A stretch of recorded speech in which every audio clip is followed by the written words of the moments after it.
আজকে আমরা গোলীয় ধারকের ধারকত্ব বের করব যখন ভিতরের গোলকটি ভূসংলগ্ন, when inner sphere is earth. So এখানে আমার কাছে একটা স্ফেরিক্যাল ক্যাপাসিটর আছে, যে দুটো স্ফেয়ার তোমরা দেখতে পাচ্ছ এখানে। তো কন্ডিশন কি, এর ভেতরের স্ফেয়ারটাকে কী করতে হবে, আর্থিং করতে হবে। তো ভেতরের স্ফেয়ারটাকে আমি এখন আর্থিং করে দিচ্ছি। সবার আগে আমরা কি করি না, ভেতরের স্ফেয়ারটার এবং বাইরের স্ফেয়ারটার একটা নাম দিয়ে দিই। তো ভেতরের স্ফেয়ারটাকে আমি ধরে নিচ্ছি এ স্ফেয়ার, আর বাইরের যে স্ফেয়ারটা আছে এই স্ফেয়ারটার নাম দিয়ে দিলাম বি স্ফেয়ার। ভেতরের স্ফেয়ারটার রেডিয়াস ধরে নিচ্ছি স্মল এ, আর বাইরের স্ফেয়ারটার রেডিয়াস স্মল বি। তো ভেতরের স্ফেয়ারটাকে আমরা কন্ডিশন অনুযায়ী কী করেছি, গ্রাউন্ডেড করে দিয়েছি।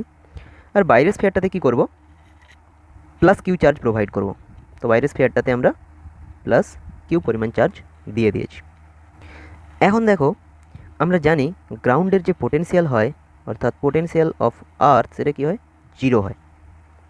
তো এ স্ফেয়ারটা যেহেতু গ্রাউন্ডের সঙ্গে কানেক্টেড আছে, তো এ স্ফেয়ারটারও পোটেনশিয়াল কী হয়ে যাবে, জিরো হয়ে যাবে। সো আমরা লিখতে পারি এখানে potential of A B A equals to zero, যেহেতু potential of ground equals to zero.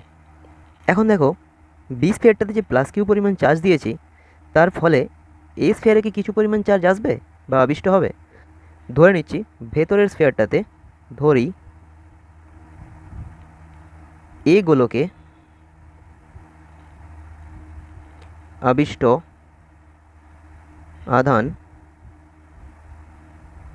Q. আমরা ধরে নিলাম যে এ গোলকটাতে কিউ পরিমাণ আধান আবিষ্ট হয়েছে, কেন কি বাইরের গোলকে আমরা প্লাস কিউ পরিমাণ চার্জ দিয়েছিলাম। তো এখন দেখো, বি গোলকে যে প্লাস কিউ পরিমাণ চার্জ আছে, এই চার্জের জন্য এ গোলকের একটা পোটেনশিয়াল হবে। তো লিখি সেটাই, যে potential of A due to B sphere. তো potential of A due to B equals to কী হবে, যদি এসআই সিস্টেমে করি 1/4πε0 চার্জ অন বি। যেহেতু বি স্ফিয়ারের জন্য হিসাব করছি, তো বি স্ফিয়ারে কত চার্জ আছে, কিউ পরিমাণ চার্জ আছে। আর কি, বি স্ফিয়ারের সাপেক্ষে দেখো এ স্ফিয়ারটা কোথায় অবস্থিত, ভেতরে অবস্থিত। আমরা জানি ভেতরের ক্ষেত্রে ভেতরের যে কোনো পয়েন্টে যে পোটেনশিয়াল হয় সেটা কী হয়, সারফেসের পোটেনশিয়াল। অর্থাৎ বি স্ফিয়ারের সারফেসে যে পোটেনশিয়ালটা হবে সেটাই হবে এ স্ফিয়ারের পোটেনশিয়াল। তো বি স্ফিয়ারের সারফেসের সেন্টার থেকে যা ডিস্টেন্স সেটা কত, বি। তো কিউ আপন বি, এটা হলো আমাদের এ স্ফিয়ারের পোটেনশিয়াল ডিউ টু বি স্ফিয়ারের চার্জ। বি স্ফিয়ারের চার্জের জন্য এ স্ফিয়ারের যে পোটেনশিয়ালটা হলো সেটা হলো এটা। আবার দেখো, এ স্ফিয়ারে তো আমরা ধরে নিয়েছিলাম কিউ পরিমাণ চার্জ আছে। তো এ স্ফিয়ারের নিজের চার্জের জন্য তো একটা পোটেনশিয়াল হবে। সেই পোটেনশিয়ালটা কি, যে potential of A due to A, ওর নিজের জন্য। এসআই সিস্টেমে যদি দেখি সেটা কি হয়, 1/4πε0 চার্জ অন এ। চার্জ কত আছে এ স্ফিয়ারে, কিউ পরিমাণ চার্জ আছে, ডিভাইডেড বাই এ স্ফিয়ারের যে রেডিয়াস। কারণ কি, এ স্ফিয়ারের যদি কোনো পয়েন্ট নাও সেটা কি এ স্ফিয়ারের সারফেসের উপর। তো সেন্টার থেকে এ স্ফিয়ারের সারফেসের যে ডিস্টেন্স সেটা হচ্ছে এ। তো এখন এ স্ফিয়ারের যে টোটাল পোটেনশিয়াল সেটা কী হবে, তো total potential of A equals to কী হবে, V A B plus V A A. তো দুটোকে যদি আমরা এখন যোগ করে ক্যালকুলেট করি কী হবে, 1/4πε0 কমন নিয়ে নিলে Q by B plus Q by A. তো আমরা তো দেখেছি যে এ স্ফিয়ারটা কি গ্রাউন্ডেড আছে। তো গ্রাউন্ডেড থাকার জন্য এ স্ফিয়ারের পোটেনশিয়াল কী হয়, জিরো হয়। সো এটা কি হবে, জিরো হবে। তো দেখো এখানে 4πε0 কি শূন্য মাধ্যমে তড়িৎ ভেদ্যতা। তো এগুলো কি নট ইকুয়ালস টু জিরো। তো আমরা লিখতে পারি Q by B plus Q by A equals to zero. তো এখান থেকে যদি আমরা কিউ এর ভ্যালু ক্যালকুলেট করি, Q equals to minus A by B into Q. তো এ স্ফিয়ারে যে চার্জটা আবিষ্ট হয়েছিল বি স্ফিয়ারের চার্জের জন্য, সেটা এখন আমরা পেয়ে গেলাম minus A by B into Q. তো এ স্ফিয়ারে যে চার্জটা আবিষ্ট হয়েছিল সেটা কি minus A over B into Q. তো এখন দেখো, আমরা জানি যে কোনো বডিতে আমরা যদি চার্জ দিই সেই চার্জটা কোথায় থাকে, সেই চার্জটা বাইরের সারফেসে চলে আসে। সো এটা নেগেটিভ চার্জটা এ গোলকটার বাইরের সারফেসে ইউনিফর্মলি ডিস্ট্রিবিউটেড হয়ে গেছে। তো দেখো, এ স্ফিয়ারে যে নেগেটিভ চার্জ ইনডিউসড হয়েছে, সেই নেগেটিভ চার্জ বি স্ফিয়ারের পজিটিভ চার্জকে কী করবে, অ্যাট্রাক্ট করবে। কত পরিমাণ চার্জকে অ্যাট্রাক্ট করবে, ইকুয়াল পরিমাণ চার্জকে অ্যাট্রাক্ট করবে। তো প্লাস কিউ চার্জের মধ্যে A by B into Q পরিমাণ চার্জ কী হয়ে যাবে, ভেতরের পৃষ্ঠে চলে আসবে।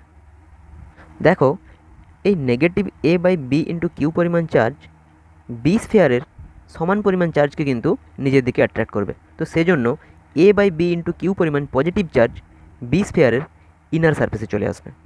তো plus A by B into Q পরিমাণ চার্জ ইনার সারফেসে চলে আসবে এবং ইউনিফর্মলি ডিস্ট্রিবিউটেড হয়ে যাবে।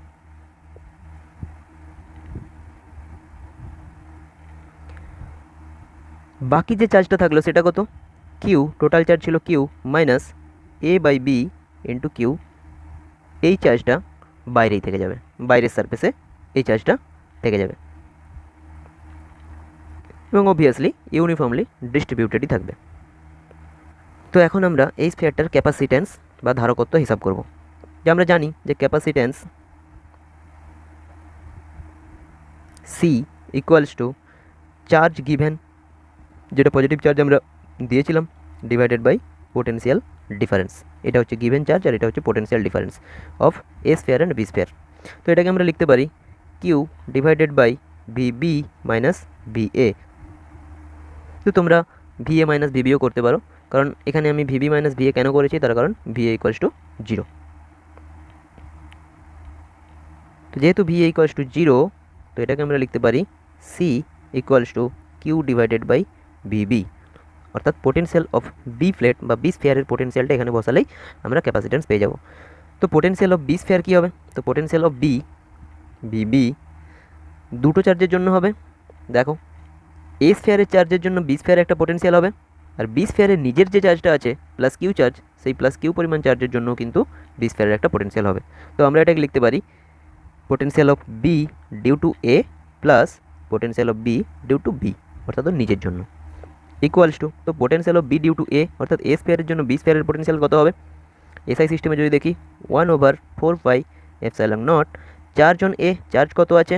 Minus A by B into Q divided by B স্ফিয়ারের যে কোনো পয়েন্ট এ স্ফিয়ারের সাপেক্ষে বাইরের পয়েন্ট, তো সেন্টার থেকে বি স্ফিয়ারের যে ডিস্টেন্স সেটা হলো বি স্ফিয়ারের রেডিয়াস, তো বি স্ফিয়ারের রেডিয়াস হচ্ছে বি, প্লাস 1/4πε0 বি স্ফিয়ারের জন্য ওর নিজের যে পোটেনশিয়াল হবে সেটা কি হবে?